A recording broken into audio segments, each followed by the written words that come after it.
Il-Gazzetta The Times of Malta rtira stqarrija pubblika li ħarġet xahar ilu biex tiddefendi b'qawwa lill-ġurnalist Ivan Camilleri. L-istqarrija ġiet irtirata l-għada li ġie żvelat li kien il-ġurnalista Times Ivan Camilleri li allegatament għadda informazzjoni lil Jorgen Fenech li l-pulizija kienet qed issus warah. Dan lejlet li Fenech prova jaħrab minn pajjiżna fuq il-jott l-ussus tiegħu.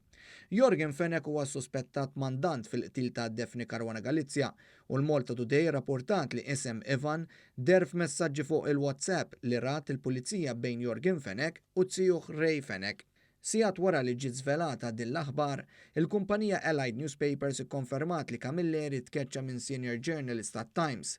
Dan għax qalet li waslu għandha bosta fatti fuq sensiela ta' każijiet li kien involut fihom Camilleri.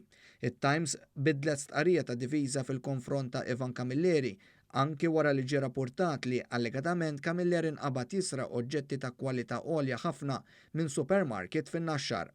Fil-31 ta' Ottubru t-Times kienet iddefendiet lil Camilleri u saħansitra attakkat lil Xavier Balzan tal-Malta Today li kien ħareġ l-istorja.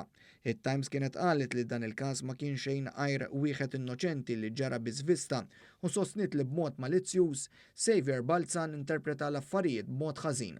Saħansitra kienet qalet li kienet se tiddefendi l-ġurnalist tagħha minn attakki personali. Madankollu wara l-aħbar xokkanti tal-ġimgħa li allegatament kien ġurnalist tagħha li qarraf lil Fenech li l-pulizija kienet warah, it-Times qalet li komplet tinvestiga l-allegazzjonijiet u skopriet affarijiet kontradittorji dwar il-każ li ġew konfermati minn numru ta' individwi. Intant wara li tkeċċa, Ivan Camilleri ħareġ stqarrija u attakka lit-Times u qal li dik kienet biss interessata li ssib skuża biex twaqqaflu xogħlu.